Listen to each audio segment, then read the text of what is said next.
I was with a group of friends tonight at dinner, and people that didn't know the WNBA were like asking, well, why? Like, well, what does she do? And we said, well, she makes passes and takes shots that nobody else in the sport does. So she's a bit of a. It's like when Tiger Woods came on the tour. Like he drove it further. He's long putting was better.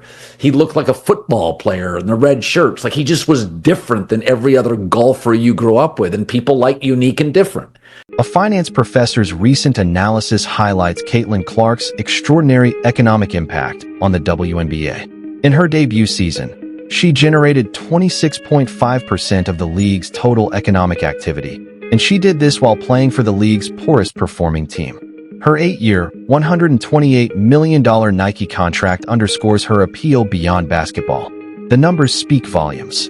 League merchandise sales jumped by 2,034% thanks to a first-year player from a Midwest university on the worst team. Perhaps most striking is the Indiana Fever's franchise valuation leap from $90 million to $340 million after just 40 games featuring Clark, an increase that mirrors what NBA teams were worth a decade ago, despite the WNBA's shorter season. My question is there really another like her? Someone at the party said, "There'll be another Caitlin Clark," and I said, well, there's not another Steph Curry. Sure, there are other players who can shoot threes, but it's not a game you can easily replicate. Let's be honest, there are simply more great male athletes than female ones worldwide. There is no second Steph Curry. Likewise, there is no other player who plays like Caitlin Clark. In my view, she could become a billion-dollar athlete. Her appeal lies in her style, executing passes and taking shots that are unlike anyone else's in the league. It's the same effect Tiger Woods had in golf. He changed everything. People are drawn to that kind of talent. Whether or not someone else can emerge like her remains uncertain. Just like Steph, Caitlin's playing style appears nearly impossible to duplicate. Given the smaller pool of elite female athletes globally, she may well be one of a kind.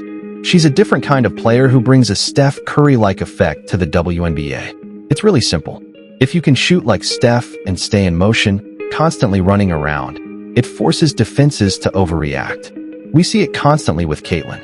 You're going to see Aaliyah Boston getting easy mid-range buckets because every time Caitlin comes off a screen, her defender steps up to stop her, knowing she'll take the shot and likely make it. That defensive attention creates a 4-on-3 situation with an open paint. When a screen is set for Caitlin, multiple defenders are pulled away from the rim, opening up scoring opportunities for her teammates. That's the Steph Curry effect. Even though Curry isn't hitting shots the way he did in 2021, just the threat of him moving around the floor gives the Warriors a scoring advantage. Caitlin hasn't even reached her peak shooting yet this year, but everyone knows what she's capable of, and they defend her accordingly. This alone proves the concept. If you can shoot and move like Steph, defenses will overreact, which makes life easier for your teammates. Arguably, Caitlin is already the WNBA's best offensive engine, and she's only in her second year. Movement shooters like Caitlin create endless offensive possibilities. Her style makes her must-watch television, even during typically busy times. And despite her rising status, she doesn't always get the star-level officiating. Much like how Shaquille O'Neal endured countless fouls without whistles, or how Nikola Jokic constantly complains about contact, Caitlin doesn't consistently get favorable calls. The league was caught off guard by the wave of her popularity. Early scheduling choices didn't reflect her star power, but they've learned and adapted, now broadcasting all her games and prominently featuring her in league promotions. Still, officials are walking a tightrope. Other players in the league already resent the attention she receives, so refs may hesitate to give her the benefit of the doubt. I've defended the WNBA here, just like I've defended baseball. These sports often feel overshadowed by the NFL, NBA, and college football. They're insular by nature, which causes tension when one player suddenly dominates all the headlines. Tiger Woods faced it in golf. Bryce Harper dealt with it in baseball. Teammates resented the spotlight. The WNBA is still adjusting in many areas: marketing, promotions, officiating, and defensive strategies. But Clark's rise has brought in new viewers who are now starting to appreciate the broader game. Players like Nafisa Collier are gaining fans simply because they're on the screen with Clark. She doesn't quite get as favorable a whistle as you'd expect. And Steph Curry doesn't either, which is funny. I will say this. I give the WNBA credit. They initially underestimated her popularity tsunami, but now they've adapted. Every time I turn on a WNBA game, I see her being promoted.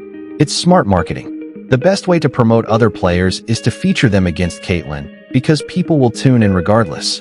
That creates passionate fans who generate organic media coverage and boost the league's overall profile. She's the WNBA's growth engine, just like Conor McGregor was for UFC. He brought in casual fans who stayed to discover other fighters.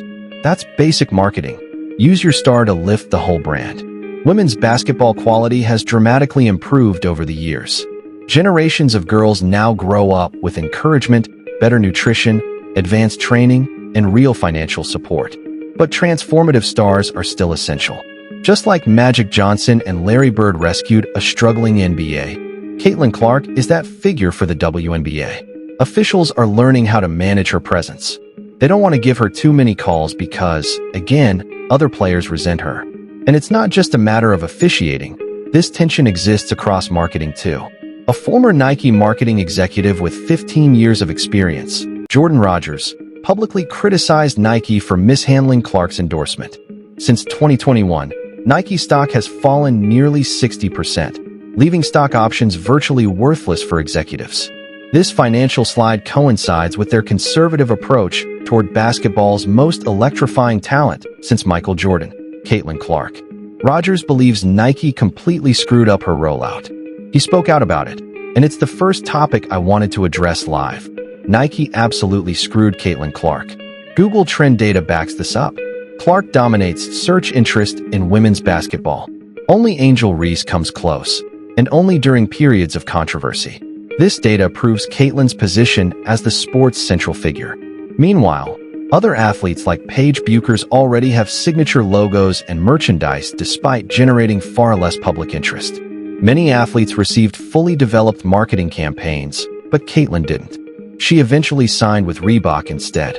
What makes Nike's oversight so baffling is their long-term investment in the WNBA. They've supported the league for years. Yet, their treatment of Clark suggests they see women's sports marketing as a zero-sum game, completely opposite from how they approach men's sports. Nike has no problem promoting multiple male stars at once. During the height of LeBron James and Kobe Bryant's careers, they managed to elevate both brands simultaneously.